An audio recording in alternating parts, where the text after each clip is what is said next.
औज़ुबिल्लाहिमिनश्शैतानिर्रजीम बिस्मिल्लाहिर्रहमानिर्रहीम अल्लाहुम्मा सल्लि अला मुहम्मदिन व अला आलि मुहम्मद कुल रब्बि ज़िदनी इल्मा।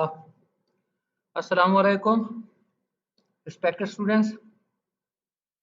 अल्लाह ताला की रहमत से आज हम मजमूआ ताज़ीरात पाकिस्तान PPC 1860 का आगाज़ सेक्शन 6 से करेंगे।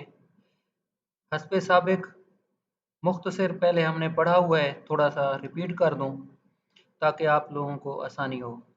बेटा, प्रेम्बल का पहले भी बताया था, जजमेंट्स आप लोगों को भेजी थी।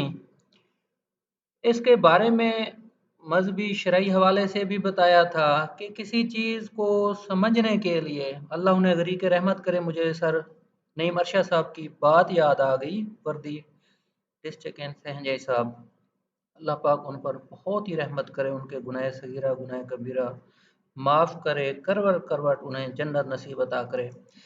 सर से वैसे ही बाय द वे बात होती थी कि सर बताएं प्रेम्बल या किसी किताब को बेहतरीन पढ़ने का तरीका।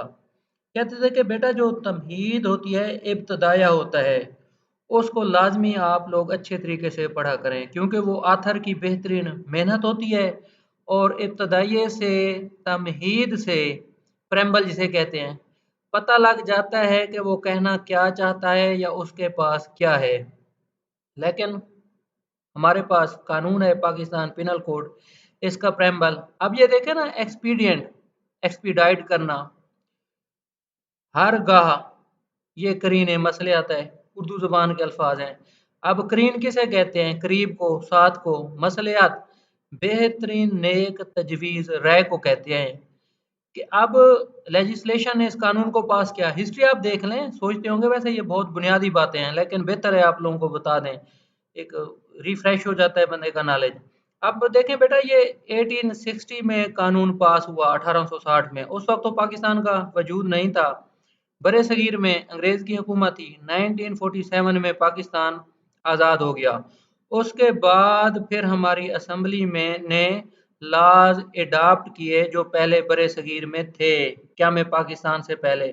उनमें आप 1947 का देख लेंगे, इंडिपेंडेंस एक्ट देख लें, 1935 का भी था, जिसमें उन्होंने मुख्तलिफ लाज को एडाप्ट कर लिया गया। उसमें पाकिस्तान पिनल कोड भी शामिल है। उसके बाद फिर वक्त के साथ साथ इसमें अमेंडमेंट्स होती रही, मसलन के कत्ल का हम अक्सर पढ़ते हैं, इसके नाम वगैरह बाद में चेंज हुए, इस पर भी फेडरल शरीयत कोड का फैसला है, उसकी रोशनी में फिर इसमें अमेंडमेंट हुई। तो बात हो रही थी बेटा तमहीद की, आगाज की। अब इसमें कुछ जजमेंट्स में आप देखेंगे कि ये पार्ट ऑफ स्टैट्यूट नहीं है, उसकी डेफिनेशन जरा उस तरीके से देख लेना। लेकिन उसका मकसद समझने के लिए कि ये कानून क्यों बनाया गया है, इसका मकसद क्या है। अब जनरल पिनल कोड आम ताजीराती कानून है, सजा देने वाला कानून पाकिस्तान में। अब पूरे मुल्क में ये एप्लीकेबल है, लेकिन सेक्शन 3 एंड 4 को भी हमने डिफाइन किया था कि वो क्या कहते हैं कि कोई भी पाकिस्तानी अगर बाहर कोई जुर्म करेगा, चेक की आप लोगों को मिसाल दी थी, केस लाज इस पर काफ़ी मौजूद हैं। इसके अलावा एक्स्ट्राडिशन का आप लोग पूछ रहे थे, सवाल आए थे, तबादला, एक्स्ट्राडिशन लाज कहाँ होते हैं? एक्सपीडिशन का अगर आप लुग़वी मफ़हूम देखेंगे उर्दू में, तबादला आता है। बेटा, ये इंटर द स्टेट्स, रियासतों के माबैन मामलात को बेहतर चलाने के लिए, इस पर हमारी जो यूनाइटेड नेशन है, अक़वाम मुत्तहिदा, उनके तहत भी बाज़ औक़ात कुछ ऐसे रेज़ोल्यूशन, मेमोरेंडम वगैरह पास होते हैं जिसमें मुख्तलिफ ममालिक आपस में मुआहदात कर लेते हैं। मिसाल देता हूँ, अक्सर औक़ात दुबई से मुल्ज़मान को बुलाया जाता है, जिसे रेड वारंट आमतौर पर कहा जाता है, पुलिस ले आती है। फ़र्ज़ किया एक बंदा पाकिस्तान से फ्रॉड करके निकल गया है सरगोदा से, अब वो दुबई में रह रहा है, क्या तरीक़ाकार है? यहाँ एग्रीव्ड पर्सन बहुत ज़्यादा हैं जिनको वो लूट के चला गया है, बरतानिया चला गया है, अमेरिका चला गया है। इसी तरह वो ममालिक भी पाकिस्तानी कैदी लेते हैं, या फ़र्ज़ किया अमेरिका के खिलाफ कोई जुर्म हुआ है पाकिस्तान की सरजमीन पर, या गैर मुल्क में जुर्म हुआ है, पाकिस्तानी नेशनल के खिलाफ, पाकिस्तानी नेशनल ने किया। बेटा ये ना इंशाल्लाह ताला एक्स्ट्राडिशन, इस पर काफ़ी हमारी बहस हो सकती है। Control of narcotic substances act को हम देखें 1997 को, और भी दीगर लॉज हैं, लेकिन हम मौजू से हट जाएंगे अगर उसकी बारीकियों में पड़ गए या वजाहत में। बेटा सेक्शन 5 का हमने कल पढ़ा था, special laws, local laws. Army act का आप लोगों को बता दिया कि अगर कोई शख्स बगावत का, गद्दारी का मुर्तकिब होता है तो अफवाज पाकिस्तान के पास अपना अख्तियार है, अपने उनके लॉज हैं, ऑर्डिनरी कोर्ट्स उनका ट्रायल नहीं करती। स्पेशल और लोकल लॉज का हमने पढ़ लिया था। अब हम इंशाल्लाह ताला जनरल एक्सेप्शन को आज पढ़ेंगे और साथ साथ नेक्स्ट भी देख लेंगे। अब इसमें एक बात, कल सवाल आ रहा था कि डेफिनेशन को याद करना बहुत मुश्किल होता है। डेफिनेशन कैसे याद करें, मेमोरी कैसे, हमें पता चलेगा कि इसका सही मफ़हूम क्या है, इसको अच्छे तरीके से याद कैसे किया जा सकता है, या एक दफ़ा चीज़ को पढ़ लें वो हमेशा आपके जहन में रह जाए। बेटा इस पर मुख्तलिफ बुक्स मैंने पढ़ी हैं, स्पेसिफिक नाम किसी का इस वक्त जहन में नहीं है, अपने तजर्बात हैं। आप लोगों को पहले भी कई दफ़ा बता चुका हूँ, गुजारिशात कर चुका हूँ कि बेटा अपनी ज़िंदगी को ना, अपने आप को पहले एक डिसिप्लिन में ले आएं। डिसिप्लिन से मुराद यह है कि शेड्यूल में ले आएं। शेड्यूल से क्या मुराद है? 24 घंटे हैं आपके पास, उनको आप एक ज़ाब्ते में ले आएं। ऑडिट करें, अपने टाइम का एहतसाब करें। अब ऐसे मज़ीद ज़रा बात खुलती जाएगी, लेकिन इख्तिसार के साथ बहुत ज़रूरी है ये चीज़ें बयान करना। डिसिप्लिन में अपने आप को ले आएं, हैबिट्स अच्छी बनाएं, इंसान को उसका मकसद, ख्वाब, ख्वाहिश जो ताबे शरीयत है कामयाब नहीं करते। मिसाल दे रहा हूँ बेटा, आदत हमेशा इंसान को कामयाब करती है। किसी ने किसी से सवाल किया कि मेरा ज़िंदगी में ये मकसद है, मैं इस मकसद को कैसे हासिल कर सकता हूँ? बेटा बहुत खूबसूरत जवाब दिया गया कि आपके पास 24 घंटे हैं एक दिन के, या हफ्तों का, घंटों का हिसाब लगा लिया कि आप 24 घंटे में अपने मकसद को कितना वक्त देते हैं। ये आपकी मुखलसी है आपके मकसद के साथ। अब दूसरी खूबसूरत बात यहाँ से पैदा हो रही है, मकसद कैसे तयन करें मकसद का, और क्यों करें? बेटा इस पर मुख्तसर मेरा तज्ज़िया ये है कि इंसानियत की तख्लीक हुई, अल्लाह रब्बुल इज़्ज़त ने हज़रत आदम अलैहिस्सलाम को कुराए अर्ज़ पर भेज दिया, अम्मा हवा को भी। इंसानियत ने मुख्तलिफ सफ़र किए, हर मर्द औरत, वक्त के हालात बदलते रहे। पहले मेल मर्द हजरात हमारे सोसाइटी के अमूमन रोज़गार का काम करते थे। उसके बाद फिर तारीख़ रिसालत में भी है, तिजारत ख़वातीन करती थी। हज़रत खदीजा रज़ी अल्लाह ताला अन्हा जिनकी बेहतरीन मिसाल है, और भी शरीयत में काफ़ी ख़वातीन गुजरी हैं। अंबिया कराम का भी बहुत अदब के साथ माफ़ी चाहता हूँ अगर कहीं कोई गलती हो जाए तो। सुनने में आया है, पढ़ा है कि ख़वातीन भी मेहनत मजदूरी करती थीं रोज़गार के लिए। फिर बेटा वक्त के हालात गुजरते गए, जिद्दत आ गई, हालात, वक्त ने कहा, ज़माने ने, पूरी दुनिया के, कि ख़वातीन को भी माशरे में बेहतरीन किरदार अदा करना चाहिए। इसके पीछे मुख्तलिफ सोशल रिवायात थी, समाज था, रिवाज था। टीचिंग्स में ख़वातीन हमारी आ गई बेटियाँ, डॉक्टरी लाइन पे आ गई, फिर मुख्तलिफ जॉब्स आ गई। गवर्नमेंट ने, हुकूमतों ने इंटरनेशनल ट्रीटीज़ के तहत ये मुआहदात किए कि ख़वातीन को आप बेहतर मौके दें, मौक़े दें। फिर जी मुख्तलिफ दीगर महकमे हमारे पाकिस्तान में, CSS, PCS, प्रोसिक्यूशन, जुडिशरी, ख़वातीन का मखसूस कोटा किया गया। बेटा अब वक्त के हिसाब से एक खातून का, मेरी बहन का, बेटी का शौक है जॉब करना ताबे शरिया। बेहतरीन काम है, अच्छा काम है, हर किसी की अपनी पसंद नापसंद होती है। हर किसी के अपने हालात और वाक़यात होते हैं, वालिदैन की ख्वाहिशात होती हैं, उनके ताबे हर कोई चले। वैसे एक बाय द वे राय दे रहा हूँ। अब शौक कैसे पैदा किया जा सकता है या शौक क्यों है? दो चीज़ें हैं, मजबूरी है या शौक है।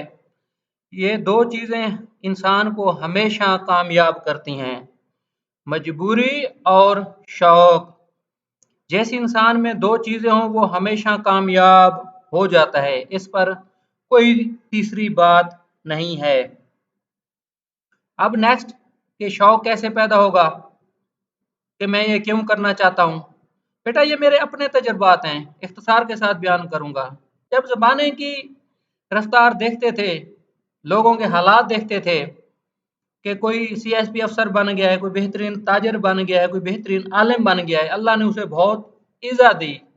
मुख्तलिफ दोस्त कहते थे कि हमारा माशरे में कोई मकाम नहीं है, हमें तो कोई 5 रुपए उधार भी नहीं देता।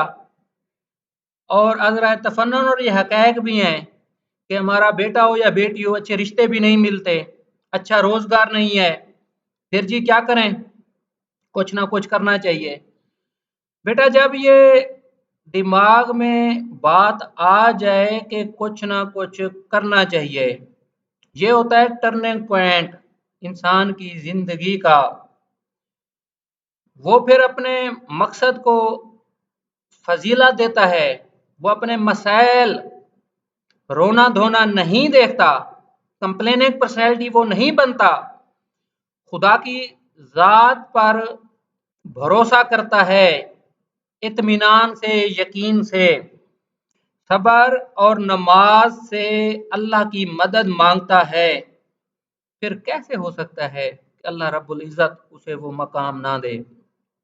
दूसरी गुजारिश, बेटा देखें, ख्वाहिश है ना, ख्वाहिश पूरी हो जाए, लुत्फ खत्म हो जाता है। मिसाल दे रहा हूँ, आप लोगों को मोबाइल का शौक है, गाड़ी का शौक है, कोई गिफ्ट, कोई चीज़, जूता पसंद करते हैं, कपड़े पसंद करते हैं, ले लिया, ले ली, ख्वाहिश खत्म हो गई। अब उसके बाद क्या करें, वैसे ही मिसाल दे रहा हूँ बाय द वे। बेटा जब किसी मकसद में, किसी ख्वाहिश में अल्लाह रब्बुल इज़्ज़त की रज़ा होगी, अल्लाह का हुक्म उसमें शामिल होगा, सीरत रसूल सल्लल्लाहु अलैहि वसल्लम शामिल होगी, और मेन आखिरी बात इस मौजू की कि दूसरे का फायदा या दूसरे का भला जब होगा। गाड़ी की मिसाल दे रहा हूँ, आप लोगों को शौक है अच्छी गाड़ी लेने का, जहन में ये रख लें कि अल्लाह रब्बुल इज़्ज़त ये मुझे तौफीक देगा बेहतरीन चीज़ लेने की, लेकिन मैं इसे अपने गरीब रिश्तेदार, गरीब दोस्त, जो भी ज़रूरतमंद है उसकी मदद करूँगा या करूँगी। अब उसको आप ताबे शरीयत किसी मकसद को ढाल लें, वो मकसद फिर कभी फौत नहीं होता, वो आपके लिए बै से बख्शिश बनेगा। बहुत नपे तुले अल्फाज में बहुत बड़ी तहकीक से ये गुजारिश कर रहा हूँ। एक छोटी सी बात है, इत्तेफाक करे या कोई ना करे, अगर नहीं करता तो हाथ जोड़ के अदब से उसकी गुजारिश है कि भाई आपकी 100% बात दुरुस्त है। बेटा मकसद इसलिए आप देखें ना, काफी बातें शुरू में ही वजाहत कर दी हैं कि जिंदगी का कोई मकसद बना लें, वो मकसद नहीं सोने देता, खासकर जिसमें अल्लाह रब्बुल इज़्ज़त की रहमत शामिल हो, उसका हुक्म शामिल हो, अल्लाह की रजा के ताबे कोई मकसद बना ले। फिर देखें पूरी दुनिया की तहकीक आज यही कहती है कि जो लोग मेहनत करते हैं अपने नेक मकासद की खातिर, तिजारत करते हैं, हद से ज्यादा मेहनत करते हैं, अल्लाह रब्बुल इज़्ज़त उन्हें हद से ज्यादा अता करता है, बेटा वो बेहतरीन जिंदगी गुजार जाते हैं। आप सिविल सर्विस की बात कर लें, सरकारी नौकरी की, अच्छी जॉब जैसे है, प्रोसिक्यूशन की है, जुडिशरी की है, यकीन करें, ये मैं 20 साल से बात सुन रहा हूँ, 25 साल से।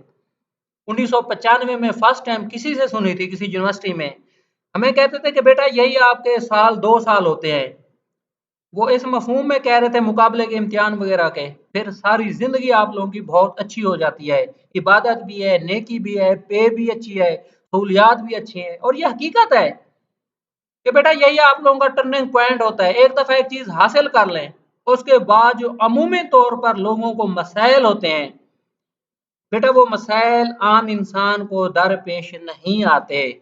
इज्जत होता है, अच्छा रिज़्क आ जाता है। मेहनती आदमी, काबिल आदमी, अल्लाह की शान है, रहमत है, अगर वो अल्लाह की रज़ा के ताबे सारे काम कर रहा है। अब बात हो रही थी, मैं माफ़ी चाहता हूँ आप लोगों का थोड़ा सा वक्त ले लिया, लेकिन आप लोगों के अक्सर सवालात इस मौजू पर आ रहे थे, तो सोचा कि जनरली एक जवाब दे देता हूँ।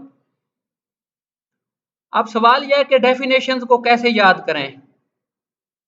अक्सर ये सवाल किया जाता है हमेशा। पहले मिसाल दी थी, अब दोबारा इख्तिसार के साथ दूंगा। लाहौर का एक कॉलेज है, वहाँ पे एक बहुत बड़ी हस्ती हैं, काफ़ी पुरानी बात है, उनका ऑक्सफोर्ड यूनिवर्सिटी में आज तक बहुत बड़ा रिकॉर्ड है, मैथमेटिक्स में वर्ल्ड को टॉप किया था उन्होंने। उनसे पूछा कि नॉलेज और इंफॉर्मेशन में क्या फ़र्क है। उन्होंने बॉल पेन अपने हाथ में लिया, कहा कि बेटा इस चीज़ का नाम क्या है। स्टूडेंट्स ने कहा कि बॉल पेन। कहते बेटा ये है आपकी इंफॉर्मेशन।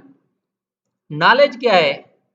जवाब दिया कि इसकी केमिस्ट्री, किस चीज से बना है, इसका साइज क्या है, किस दर्जे हरारत पर बना है, किस फैक्ट्री में बना है, और इसके पीछे बिहाइंड लॉजिक क्या है कि इसे ऐसा क्यों क्यों बनाया गया।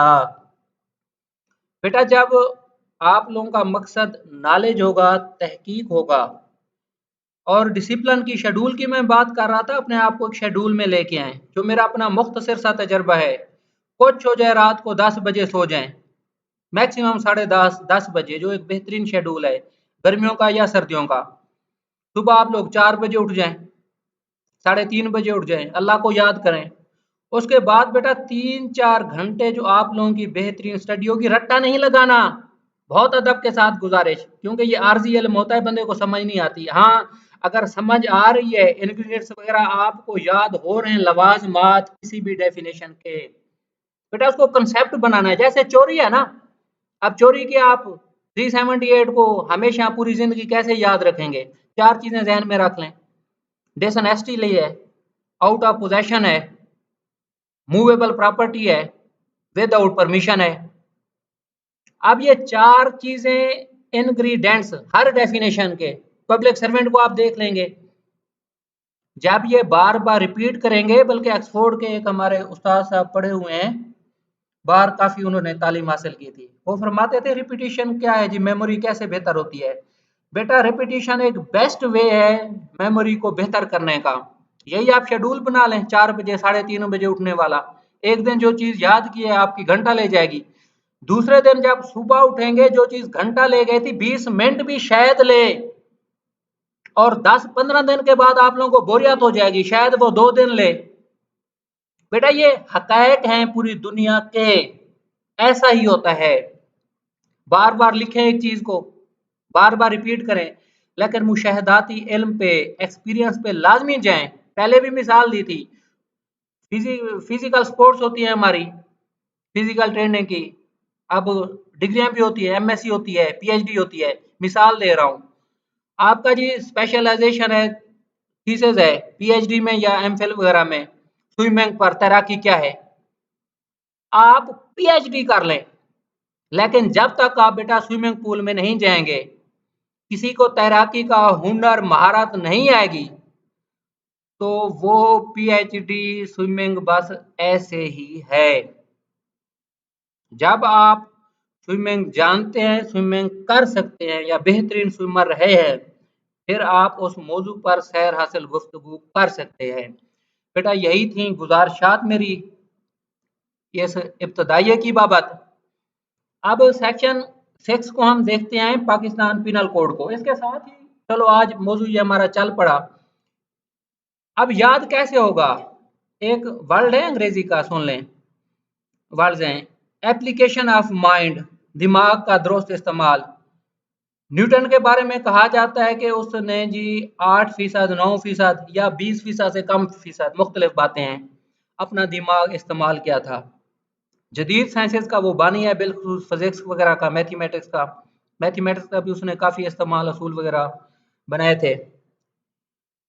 अब उस इंसान ने 100 में से सिर्फ 8% दिमाग इस्तेमाल किया और इस नहज तक पहुंच गया।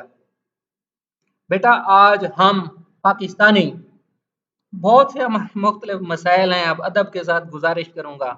हम बेटा इल्म को सिर्फ रोजगार के लिए हासिल करते हैं, अच्छी जॉब के लिए। हम लोग इल्म दोस्त लोग नहीं हैं, बहुत अदब के साथ। लेकिन जो हमारे पाकिस्तानी माशरा, जिन लोगों को अल्लाह ने फजीला दी है इल्म में, वो कमाल हैं, मिराज हैं, पूरी दुनिया में एक पाकिस्तान की शनाख्त हैं। एप्लीकेशन ऑफ माइंड बेटा सोचने समझने से आती है, तजर्बे मुशाहदे से आती है, खास वक्त देने से आती है। वही 24 घंटे में आप देख लेना, आपका जहन शौक जौक किस साइड पे जा रहा है। अल्फाज को देखें, डेफिनेशंस को देखें, उसके इंग्रेडिएंट्स क्या हैं, कैसे डिफाइन किया गया है। बस ट्रायल की पहले भी बात कर चुका हूँ ना, पीपीसी में है ना, सीआरपीसी में है ना, क्यूएसओ में है, कहाँ है ट्रायल की डेफिनेशन। लेकिन हमने स्टैट्यूटरी डेफिनेशन देखनी है।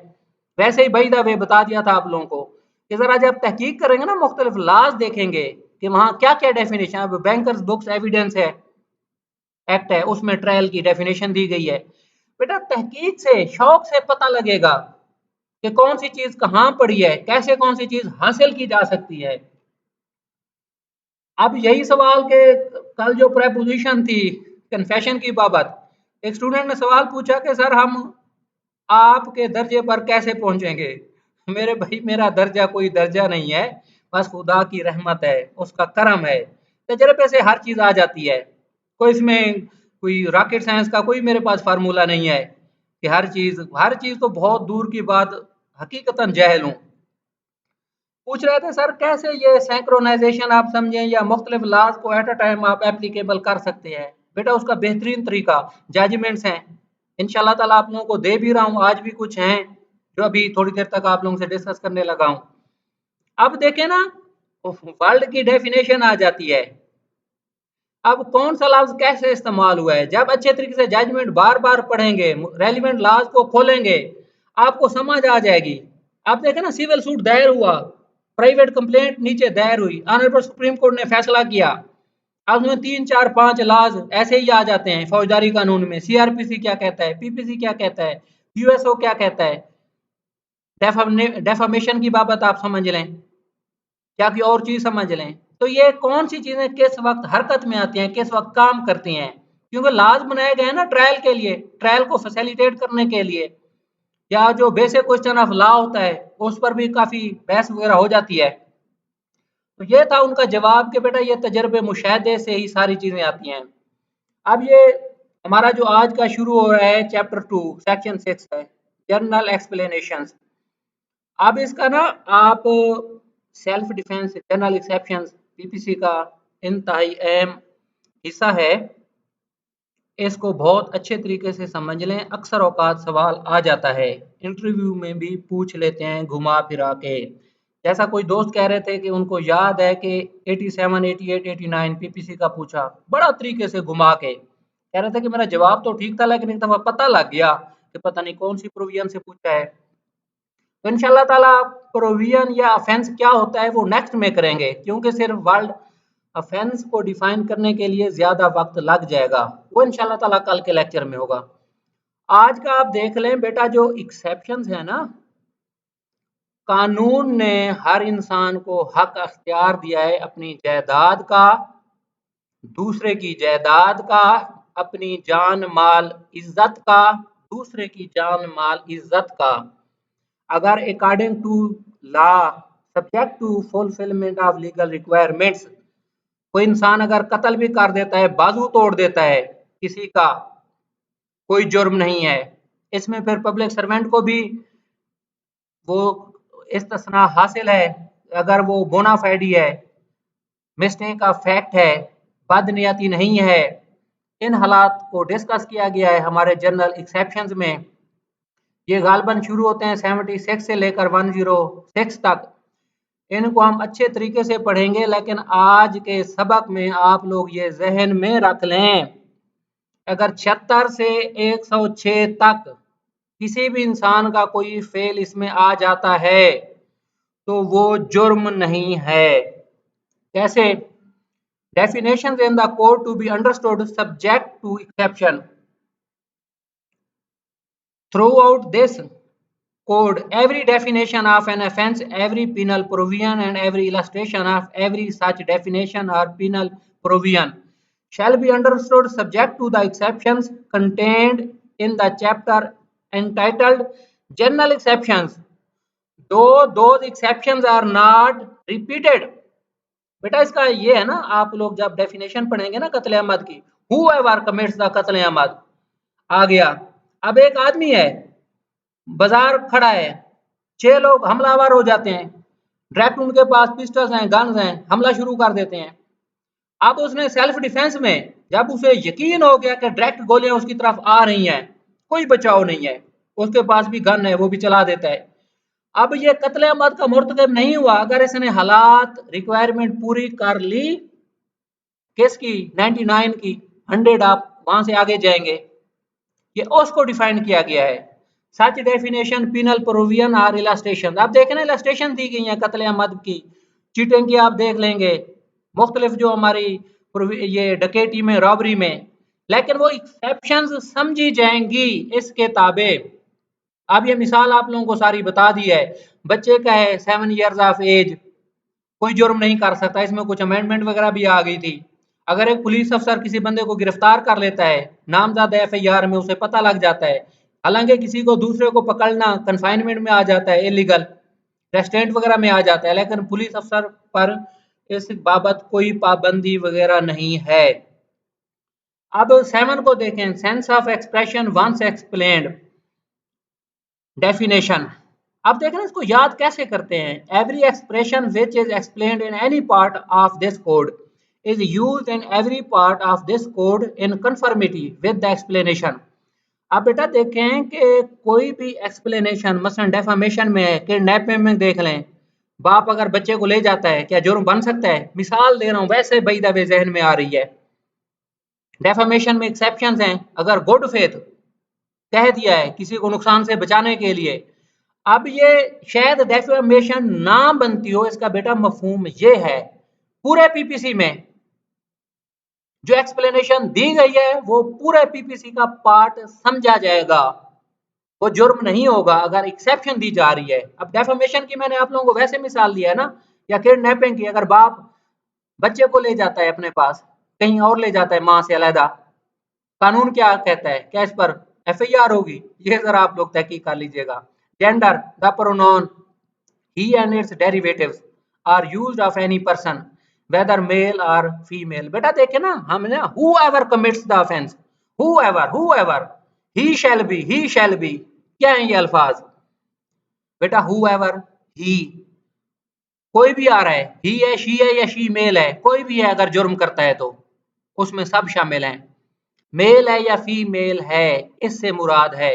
नंबर को आप देख लें, फर्ज किया जी 13 अफराद थे जिन्होंने जुर्म किया, मुल्जमान। Number, unless the contrary appears from the context, words importing the singular number include the plural number and words importing the plural number include the singular number। वही है ना, 19 लोग थे, 16 लोग थे, 14 लोग थे, 12 लोग थे, तो इसमें सिंगुलर प्लूरल सब शामिल हो जाएंगे। मेल और फीमेल का आप लोग को पहले बता दिया है कि किसी भी एज का मेल और फीमेल होगा, उसके खिलाफ अगर ऑफेंस हुआ तो वो मेल या फीमेल के समझा जाएगा।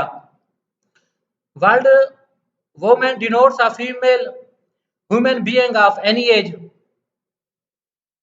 अब पर्सन का आज इंशाल्लाह ताला हम जो जजमेंट डिस्कस करेंगे उसमें सारा आ गया है। इंक्लूड्स एनी कंपनी और एसोसिएशन और body of persons whether incorporated और नॉट।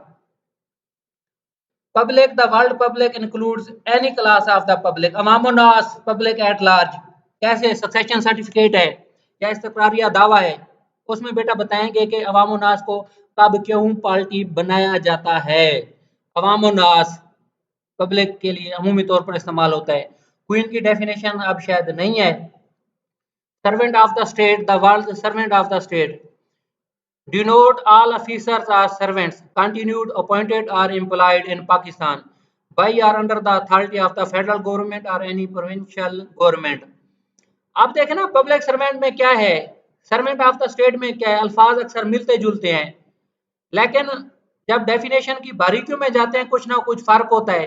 वेरी सिंपल, आप ज्यादा बारीकियों में ना जाएं, उनको आप तोड़ लें। तोड़ने से बेटा कैसे, वैसे मिसाल दे रहा हूं।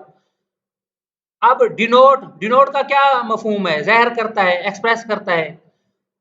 अब सर्वेंट ऑफ द स्टेट ज़ाहिर करता है क्या? तमाम अफसरान या सर्वेंट्स कंटिन्यूड अपॉइंटेड, जो रखे गए, तैनात किया गया, आर इम्प्लाइड। अब ये continued appointed or implied dictionary में आसान मफहूम है in Pakistan by or under the authority of the federal और प्रोविंशियल गवर्नमेंट। अब फेडरल या प्रोविंशियल गवर्नमेंट ने कुछ लोगों को कंटिन्यू किया सर्विस में, अपॉइंट हुए, वो एम्प्लॉयड हुए। अब मुख्तलिफ अल्फाज मुख्तलिफ लाज में इस्तेमाल किए जाते हैं। हर महकमे का एक अपना असूल होता है, उनका अपॉइंटमेंट लेटर होता है, उस पर क्या लिखा गया है। जब मैटर इशू आ जाता है फिर उसके हिसाब से उसकी इंटरप्रिटेशन की जाती है। अब इसमें ना कंफ्यूज ना हुआ करें कि जी कैसे कौन सी डेफिनेशन, बेटा इसको तोड़ लिया करें। मसलन के सर्वेंट ऑफ द स्टेट और पब्लिक सर्वेंट में जी क्या फर्क है, दोनों को देखें कि किस किस कैटेगरी में कौन आता है, दो चार दफा याद करें। आसान कुलिया बताया है। सुबह जब ये मुख्तलिफ जो चीज आपको मुश्किल नजर आ जाए, सुबह टाइम पे उठे, अल्लाह का नाम लेके उसको अच्छे तरीके से पढ़ लें फ्रेश होकर। कैसे याद नहीं होगा, हमेशा के लिए चीजें याद हो जाती हैं।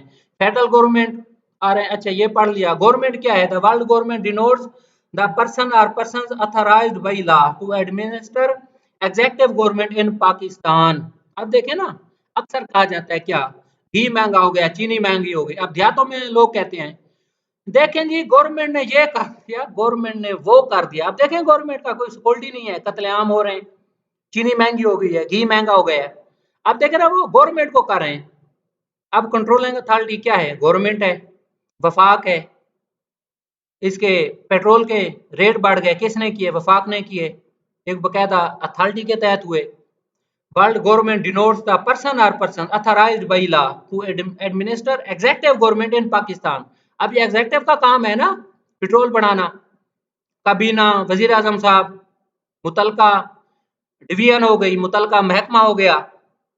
अब अशखास काम कर रहे हैं ना, काम किया अशखास ने, फैसला किया किसी खास शख्स ने, नाम आ गया गवर्नमेंट का।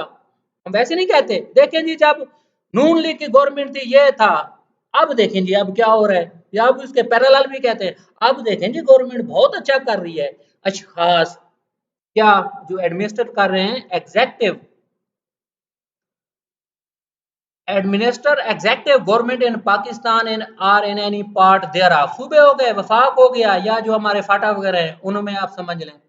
अब जज क्या है, इसकी डेफिनेशन कानून ने क्या डिफाइन किया है? Denotes not only every person who is officially designated as a जज। अब क्या है ये कि ये सिर्फ उसको ज़हर नहीं करता, बेटा ये देखें ना, निगेशन नहीं होती, क्लियरिटी होती है कि ये सिर्फ उसको ज़हर नहीं करता, एवरी पर्सन, हर शख्स को, who is officially designated as a जज। देखे ना कि अब ये सिर्फ उस शख्स को जहर नहीं करता जो कि ऑफिशियली सरकारी तौर पर जज डेजिग्नेट किया गया है, but also every person who is empowered by law to give in any legal proceeding civil or criminal। अब जहां लीगल प्रोसीडिंग, अच्छा वैसे ना वेरी सिंपल मैं आप लोगों को बता दूं, थोड़ा सा सोच लीजिएगा। जब इलेक्शन होते हैं तो उसमें मजिस्ट्रेट की पावर दी जाती है प्रिजाइडिंग ऑफिसर्स वगैरह को, और जो हमारे तहसीलदार साहबान होते हैं, एसी साहबान होते हैं, इनको भी मजिस्ट्रेट की क्लास 1 2 3 की पावर दे दी जाती हैं। क्या ये जज की डेफिनेशन में आते हैं या नहीं आते? इसको आप जरा देख लीजिएगा। या जो हमारा जुडिशियल सिस्टम है इस वक्त, हमारे सिविल जज साहब हैं, क्लास 3 हैं, क्लास 2 हैं, 1 है, जज आ गया ना सिविल जज। या हमारे मजिस्ट्रेट साहब हैं, ये क्या है? पर्सोना डेजिग्नेटा का अल्फाज बताया था आपको कि अगर मजिस्ट्रेट साहब मुलजिम को डिस्चार्ज कर देते हैं, वो किस कैपेसिटी में करते हैं, और अगर इखराज रिपोर्ट एग्री हो जाती है उसके खिलाफ रिट होती है। हालांकि बड़ी कोर्ट तो सेशन कोर्ट है, वहां मामला क्यों नहीं गया, और वो भी रिट में गए ऑनरेबल हाई कोर्ट में। बेटा ये छोटी छोटी बारीकियां आप लोग सवाल पूछ रहे थे ना कि सर ये कैसे पता चलता है कौन सा ला। बेटा जब आप पर्सोना डेजिग्नेटा को गूगल पे सर्च करेंगे ना, जब बारीकियों में जाएंगे, अल्फाज के मतलब में जाएंगे, फिर इंशाल्लाह ताला अल्लाह की रहमत से हर चीज क्लियर हो जाएगी। In any legal proceeding, civil or criminal, a definitive judgment or a judgment which, if not appealed against, would be definitive. अब वही है ना कि अगर अपील नहीं करते, मतलब नॉन अपीलेबल है, या अपील पार्टी या पार्टी अपील में गई नहीं है, डेफिनेटेड होगी, अल्टीमेट होगी, और a judgement which if confirmed by some other authority would be definitive. अब सम अदर अथॉरिटी, आप मिसाल समझ लें, एपीलेट कोर्ट है हमारी, या रिवीजन में चले गए, who is one of a body of persons which body of persons empowered by law to give such judgment। अब देखें ना, बॉडी ऑफ पर्सन, मिसाल दे रहा हूँ। अब तो हमारे पाकिस्तान जुडिशियल सिस्टम में अमूमी तौर पर सिविल जज या मजिस्ट्रेट साहबान एक एक होते हैं, या अगर कल को कानून का तकाजा हो जाए कि जी जो सिविल केस है, मैं मिसाल दे रहा हूँ बेटा, कानून का तकाजा हो जाए, कोई अमेंडमेंट हो जाए, मेन लाज में ऑनरेबल हाई कोर्ट कर दे, या प्रोविंशियल गवर्नमेंट कर दे, या वफाक कर दे कि जी जो सिविल सूट होंगे, मैं मिसाल दे रहा हूँ, 1 करोड़ से ज्यादा जायदाद के, 5 करोड़ से ज्यादा जायदाद के, 2 सिविल जज साहबान एट अ टाइम सुनेंगे, डिवीजन बेंच होगा, मिसाल दे रहा हूँ इनका। तो बेटा इसको ना अपने लिहाज से जरा सोचा करें, ब्रेन स्टॉर्मिंग क्या करें, फिर जाके इंशाल्लाह ताला आप लोगों को सही समझ आ जाएगी। अब कोर्ट ऑफ जस्टिस क्या है? The words court of justice denote a जज who is empowered by law to act judicially alone और अ बॉडी ऑफ जजेस which is empowered by law to act. अब देखें ना, अब जो हमारे ऑनरेबल जजेस हैं, ऑनरेबल हाई कोर्ट और सुप्रीम कोर्ट के, हमेशा मिस्टर जस्टिस लिखा जाता है, मिस्टर जस्टिस आगे उनका नाम आता है। अब ये हमारे डिस्ट्रिक्ट जुडिशरी के लिए ये लफ्ज नहीं है, इसको जरा आप तहकीक कर लीजिएगा। कोर्ट, अब ये डिवीजन बेंच भी होता है। अब ये देख लें, जब सिंगल बेंच हो ना ऑनरेबल हाई कोर्ट का, सिर्फ एक जज साहब फैसला कर रहे हों, सीट पे बैठे हों, सिंगल बेंच कहते हैं। जब 2 जज साहबान बैठे हों, फिर कहते हैं डिवीजन बेंच। बेटा डबल बेंच नहीं कहते, यहाँ आम लोग कहते हैं, आप लोग काबिल ला के शोबे के लोग हैं, डिवीजन बेंच हमेशा कहा जाता है। जब 2 से ज्यादा होते हैं, फिर फुल बेंच, 2 से ज्यादा फुल बेंच। जब पूरी उस अदालत के, अब ऑनरेबल लाहौर हाई कोर्ट है, इसके आप जैसे वन देख लें, इस वक्त 40-45 वगैरह के लगभग हैं, या ऊपर नीचे थोड़े से हो सकते हैं। अगर कोई ऐसा मैटर इन इशू आ जाता है कॉन्स्टिट्यूशनल या कोई भी, honourable chief justice Lahore high court full court तश्कील देते हैं। बेटा फुल कोर्ट का मतलब ये होता है जितने भी जजेस हैं वो तमाम बैठ के फैसला करेंगे। सुप्रीम कोर्ट की यही मिसाल है, इफ्तिखार मोहम्मद चोई साहब वाला हमारा हुआ था, फुल कोर्ट था। ये होता है, मैंने कहा आप लोगों को जरा थोड़ा सा बता दूं। अब देखें, which is part by law to act judicially as a body when such जज और बॉडी ऑफ जजेस इज एक्टिंग जुडिशियली। बेटा ये केस लॉज मैं इंशाल्लाह ताला बाद में भेजूंगा, अभी आप लोग ये देख लें अच्छे तरीके से, क्योंकि इसको काफी ज्यादा सवालत में चला गया था, इब्तदाया था, इब्तदाया आप लोगों के सवालात की बाबत ही था। अल्लाह आपका हामी नासिर हो। बहुत शुक्रिया बेटा। अल्लाह हाफिज। अस्सलाम वालेकुम व रहमतुल्लाहि व बरकातुहू।